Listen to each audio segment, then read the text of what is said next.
नमस्कार दोस्तों, स्वागत करता हूं एक बार फिर से आप सभी का इस यूट्यूब चैनल पर।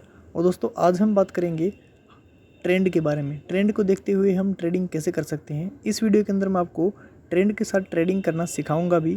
सबसे पहले पीपीटी फॉर्मेट में, उसके बाद हम लाइव बात करेंगे। तो सबसे पहले आपको क्या करना है, बड़े टाइम फ्रेम के ऊपर चले जाना है, जैसे वीकली और डेली टाइम फ्रेम। उसके ऊपर आपको ओवरऑल पिक्चर दिखाई पड़ जाएगी। वहाँ आपको ट्रेंड लाइन ड्रॉ कर लेनी है। जैसे कि मैंने यहाँ पर ट्रेंड लाइन ड्रॉ कर दी। यहाँ पर डाउन ट्रेंड और यहाँ पर अप ट्रेंड हमें देखने को मिला। वहाँ पर मैंने एक और ट्रेंड लाइन ड्रॉ की जिसमें मैंने अप ट्रेंड देख लिया है।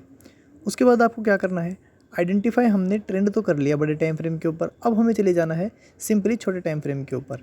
छोटे टाइम फ्रेम के ऊपर हम जाके क्या करेंगे, हम करेंगे सपोर्ट एंड रेजिस्टेंस को ड्रॉ करेंगे। छोटे टाइम फ्रेम 4 आवर, आवरली, उन सभी के ऊपर। तो जैसे कि आप देख सकते हैं, मैंने सभी स्विंग्स को मिलाते हुए एक ट्रेंड जो लाइन है वो ड्रॉ कर ली है। जो यहाँ आप कह सकते हैं कि सपोर्ट और रेजिस्टेंस है, वो मैंने यहाँ पर ड्रॉ कर लिया है, जो मुझे इंपॉर्टेंट लगे हैं।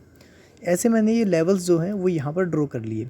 उसके बाद क्या करना है, जैसे ही लेवल ड्रॉ कर लिए, फिर आपको ट्रेंड का पता लग गया, लेवल का पता लग गया, तो आपको अब ट्रेंड की डायरेक्शन के अंदर, जो आपके ट्रेंड की डायरेक्शन है, उसी डायरेक्शन के अंदर आपको ट्रेड करनी है। जैसे कि अभी हमारा अप ट्रेंड चल रहा था, तो मैंने अप ट्रेंड के लिए जितनी मेरी ट्रेडिंग सेटअप्स मुझे मिल रहे थे वो मैंने यहाँ पर लिए और यहाँ पर मैंने ट्रेड की। जैसा कि आप देख सकते हैं स्क्रीन के ऊपर, मैंने यहाँ पर 3 जगह अपसाइड का मुझे मूव मिला, तो मैंने अपसाइड की ट्रेडिंग की। एक के अंदर ही मेरा जो एसएल है वो हिट यहाँ पर नहीं हुआ है। इसे आपको मैं लाइव चार्ट के ऊपर भी दिखाऊंगा, जिससे आप अच्छे से समझ पाएंगे। सबसे पहले आप यहाँ पर देख सकते हैं, मैंने यहाँ पर अपने सेटअप के देखकर यहाँ पर ट्रेड ली। चलिए लाइव चार्ट के अंदर इसे देखते हैं। सबसे पहले आप देख सकते हैं, मैंने बैंक निफ्टी का वीकली जो चार्ट है वो यहाँ पर ओपन कर लिया है। सभी चीज़ों के अंदर सेम एनालिसिस होगी। तो आपको क्या करना है, सबसे पहले इसके अंदर ट्रेंड आइडेंटिफाई करना है। तो अगर मैं इसमें देख पा रहा हूँ तो मुझे यहाँ पर अप ट्रेंड दिखाई दे रहा है। ठीक है, ट्रेंड लाइन कैसे खींचते हैं इसके ऊपर मैं डेडिकेटेड वीडियो बना चुका हूँ। अगर आपको नहीं पता, आप उस वीडियो को देख सकते हैं। ठीक है, अब मैं यहाँ क्या देख रहा हूँ, यहाँ पे हमें अप ट्रेंड दिखाई दे रहा है। ठीक है, ठीक है, ये मैंने वीकली टाइम फ्रेम कर लिया है। अब मैं जाऊंगा डेली टाइम फ्रेम पे। डेली और वीकली दोनों के अंदर आप टाइम फ्रेम का पता कर सकते हैं, सॉरी ट्रेंड का पता कर सकते हैं। ठीक है, तो ठीक है, यहाँ पे वीकली टाइम फ्रेम के अंदर चल रहा है अप ट्रेंड, और आपको अब डेली टाइम फ्रेम के अंदर भी ट्रेंड देख लेना है, क्योंकि वीकली टाइम फ्रेम के अंदर कितनी ही बार मार्केट आ जाएगी। ठीक है, ये देखिए कितने दिनों बाद आई है, मैं आपको दिखाता हूँ एक बार। ये जुलाई 2022 में टच किया था और उसके बाद मार्च 2023 में इसने टच किया। 2022 से 2023 यानी करीब 1 साल का अंतर आ गया वीकली टाइम फ्रेम के ऊपर। तो सिंपल सी बात है, हम सिर्फ वीकली टाइम फ्रेम को देख के तो ट्रेड नहीं कर सकते हैं, हमें डेली टाइम फ्रेम के ऊपर भी ट्रेंड का पता कर लेना है। तो जैसे कि यहाँ पर हमें डाउन ट्रेंड दिखाई दे रहा है, तो हमने यहाँ पे डाउन ट्रेंड को मार्क कर लिया। करंटली कौन सा ट्रेंड चल रहा है, करंटली अगर हम देखें तो हमें अप ट्रेंड दिखाई दे रहा है कि ठीक है, करंटली अप ट्रेंड चल रहा है।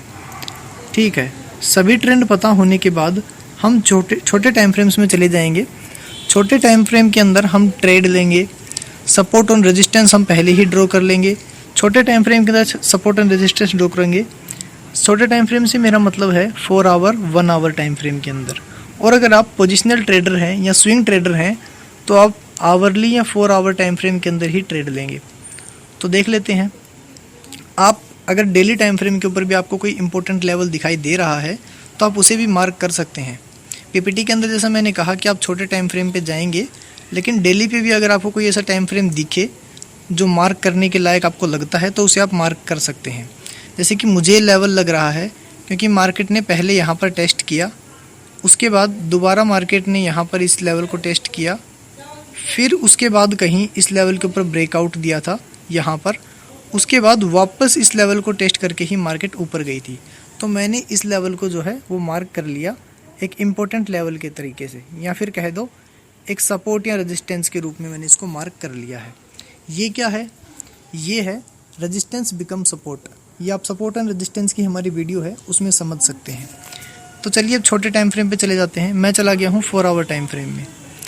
तो आपको यहाँ पे क्या करना है, अगर आप पोजिशनल ट्रेडर हैं तो आपको पहली ट्रेड तो यही मिल गई।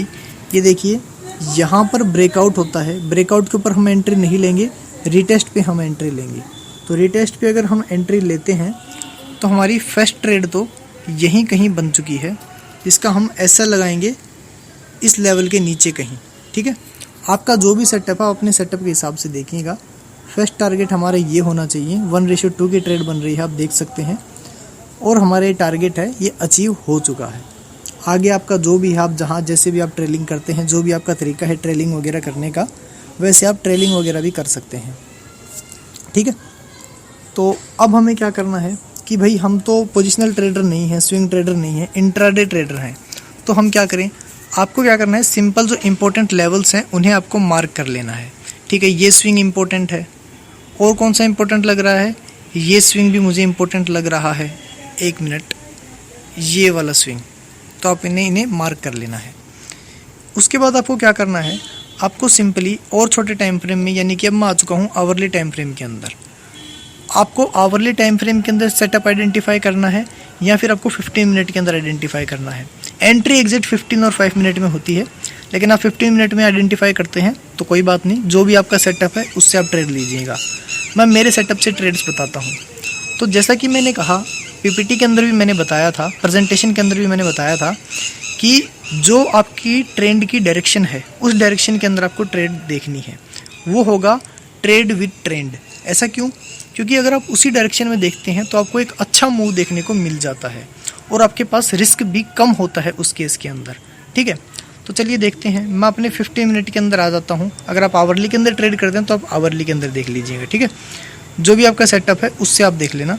तो चलो मैं 15 मिनट टाइम फ्रेम के अंदर आ जाता हूँ। यहाँ पर मैं सबसे पहले देखूँगा वो ट्रेड जो ट्रेंड की डायरेक्शन में है। ठीक है, तो सबसे पहले मार्केट ने क्या किया, इस वाले लेवल के ऊपर देखिए, मार्केट ने इस लेवल को रिटेस्ट किया। देखिए ऊपर से आई और इस लेवल को रिटेस्ट किया। क्या आप यहाँ पर देख पा रहे हैं, ये बुलिश एंगल्फिंग पैटर्न है। ठीक है, तो मैं यहाँ पर ट्रेड एग्जीक्यूट करूँगा मेरी। ठीक है, एसएल क्या लगाऊंगा, मेरा एसएल अराउंड इस लेवल के आसपास, स्विंग के नीचे का। ठीक है, टारगेट मेरा क्या होना चाहिए, टारगेट होना चाहिए मेरा या तो यहाँ का, और या फिर ये वाला लेवल। ये दो मेरे टारगेट हो सकते हैं, लेकिन मार्केट क्लोज ही यहीं हो गई, तो सिंपल सी बात, हमारी ट्रेड यहाँ क्लोज हो ही गई थी हमारे फर्स्ट टारगेट के ऊपर, जो कि ये है। ठीक है, अगली एक और बात बताऊँ, आपने अगर हमारे सपोर्ट एंड रेजिस्टेंस वाली वीडियो देखी हो, तो सपोर्ट और रेजिस्टेंस कोई लेवल नहीं होते हैं, ये एक जोन की तरह काम करते हैं। आप सप्लाई एंड डिमांड वीडियो के अंदर आप इसे अच्छे से समझ पाएंगे। तो सपोर्ट एंड रेजिस्टेंस एक जोन होते हैं। वैसे हम सपोर्ट एंड रेजिस्टेंस लाइन के रूप में ड्रॉ करते हैं, लेकिन जोन के ऊपर रूप में हमें ड्रॉ करनी चाहिए। तो देखिए ये टारगेट हमारा अचीव हो गया है। आगे हम क्या देखेंगे, आगे हम देखेंगे और ट्रेड जो हमें आइडेंटिफाई हो सके। सिंपल सी बात है, यहाँ पर मार्केट ऊपर गई थी, अगर आप ट्रेड करेंगे तो आप इसको ट्रेल भी कर सकते हैं, लेकिन अब यहाँ देखिए, ये तो हमारा एक दिन कंप्लीट हो चुका है। अगले दिन हमारे क्या देखते हैं हम ट्रेड, अगले दिन हम देखते हैं कि कहीं ना कहीं यहाँ पर मार्केट कंसोलिडेट करके, ये देखिए यहाँ पर हमें ब्रेकआउट मिल गया वापस से। ब्रेकआउट मिलने के बाद हम वापस से एक ट्रेड एग्जीक्यूट करेंगे यहाँ कहीं पर। ठीक है, एसएल हमारा क्या होगा, एसएल इसके नीचे का कहीं होगा। टारगेट हमारा क्या होगा, ऑब्वियसली बात है, मिनिमम 1:2 का हमारा टारगेट होगा, तो 1:2 के अराउंड हमारा टारगेट हम ले जाएंगे। ये देखिए 1:2 का हमारा टारगेट है, आप देख सकते हैं सिंपली हमारा जो टारगेट है वो यहाँ पर अचीव हो चुका है। ठीक है, अगर आपको एसएल वगैरह और छोटा करना है, आप अपने सेटअप के हिसाब से इसे कर सकते हैं। मैं आपको सिंपल यह समझाने के लिए बता रहा हूँ कि ट्रेड कैसे लेनी है। ठीक है, इसका मतलब ये नहीं है कि मैंने ऐसे ही ट्रेड ली थी या फिर मैंने इसी सेटअप के ऊपर ट्रेड ली थी। मेरा सेटअप दूसरा हो सकता है, मेरी स्ट्रेटजी दूसरी हो सकती है, मेरा रिस्क रिवॉर्ड अलग हो सकता है, सब कुछ अलग हो सकता है। ठीक है, ये सिर्फ आपको बताने के लिए ट्रेड ली जा रही है। आगे क्या होता है, मार्केट ने देखिए इस लेवल के ऊपर कहीं ना कहीं कंसोलिडेट किया, डाउन आई, लेकिन अगर आप यहाँ पर डाउन साइड की ट्रेड लेते भी तो आपको एक अच्छा खासा जो टारगेट है वो यहाँ पर मुझे लगता है कि नहीं अचीव होता। एक कैंडल डाउन आ गई, ठीक है, इसके अंदर आप एंट्री कहाँ पर लेते, इस वाली कैंडल के अंदर। ये एकदम से इतने पॉइंट गिर गई है, ये करीब 300-400 पॉइंट गिरी है, तो एकदम से इतने पॉइंट गिरी है। अगर आप इसके बाद एंट्री लेते तो ये देखिए मार्केट साइडवेज हो गई है। ठीक है, आगे हम क्या करते हैं, यहाँ पर हमें कोई बुलिश साइड की ट्रेड नहीं मिली तो हम इसे छोड़ देंगे। आगे क्या देखते हैं, इसी लेवल के ऊपर कहीं ना कहीं ये एक एरिया हमें देखने को मिल रहा है। ये देखिए, ये एक रेजिस्टेंस बनाया, रेजिस्टेंस को जैसे ही मार्केट ने ब्रेक किया, हम वापस से यहाँ पर एक बुलिश साइड ट्रेड ले सकते हैं। ये देखिए, मैंने यहाँ पर एक बुलिश साइड ट्रेड ले ली है। एसएल में क्या रखूँगा, एसएल में रखूँगा अराउंड यहाँ का, ठीक है, अराउंड यहाँ का मैं कहीं एसएल रखूँगा। और टारगेट मेरा क्या होगा, प्रीवियस स्विंग्स को देखते हुए, या फिर मैक्सिमम टारगेट मेरा यहाँ तक का हो जाएगा, जो देख सकते हैं आप अचीव हो चुका है। इस दिन की मार्केट यहीं पर क्लोज हो चुकी है, तो इंट्राडे वाला मैक्स टू मैक्स यहाँ पर या यहाँ पर निकल जाएगा, ठीक है। तो 1:2 का फिर भी हमें जो टारगेट है वो अचीव हो चुका है। 1:2.8 का हमें टारगेट अचीव हो गया, ठीक है। तो आपने ये चीज़ देखी कि हमने यहाँ पर कितनी ट्रेड्स ली हैं, 1 2 3 ट्रेड ली हैं, लेकिन तीनों ट्रेड कहाँ ली हैं, ट्रेंड की डायरेक्शन के अंदर। अब ट्रेंड की अपोजिट डायरेक्शन में हम देखने की कोशिश करते हैं कि क्या हम ट्रेंड की अपोजिट डायरेक्शन में नहीं ले सकते ट्रेड। कोशिश कर लेते हैं। आपने इस वाले दिन को देख लिया कि एकदम से कैंडल डाउन आ गई, तो यहाँ पर तो लेने का मतलब नहीं है, क्योंकि उसके बाद मार्केट साइडवेज हो गई, तो इस दिन आप ट्रैप हो जाते, ठीक है। आगे देखते हैं। इस दिन भी मार्केट ने कहीं ना कहीं एक डाउन साइड की ट्रेड हमें देने की कोशिश की। ये देखिए, मार्केट ने इसके नीचे क्लोजिंग भी दे दी, इस वाली कैंडल ने ब्रेकडाउन दिया, लेकिन कहीं ना कहीं मार्केट कंसोलिडेट होकर फिर ऊपर आ गई, ठीक है। आगे देखते हैं। इस दिन क्या होता है, इस दिन फिर मार्केट ने, इस वाले दिन देखिएगा, इस वाले दिन मार्केट ने फिर यहाँ कहीं हमें जो डाउन साइड की ट्रेड है वो दी। यहाँ पर ये आप देख पाएंगे, ये डाउन साइड की ट्रेड यहाँ पर दी, लेकिन क्या ये चली, नहीं चली ना। इस दिन क्या हुआ, मार्केट घूम के फिर से ऊपर आ गई। तो मेरा कहने का मतलब सिर्फ इतना है कि जो ट्रेंड की डायरेक्शन में है वहाँ पर आप ट्रेड जो है वो ज़्यादा अच्छे से कर पाएंगे। जो ट्रेड हमें ऊपर की मिली वो देख सकते हैं हमें प्रॉफिटेबल मिली, और जो ट्रेड हमें नीचे की मिली या तो वो घूम के ऊपर आ गई या फिर वहीं पर कंसोलिडेट होने लग गई। तो इससे यही मेरा मतलब है कि आपको मैं ये समझा सकूं कि ट्रेंड की डायरेक्शन में ट्रेड कैसे किया जा सकता है।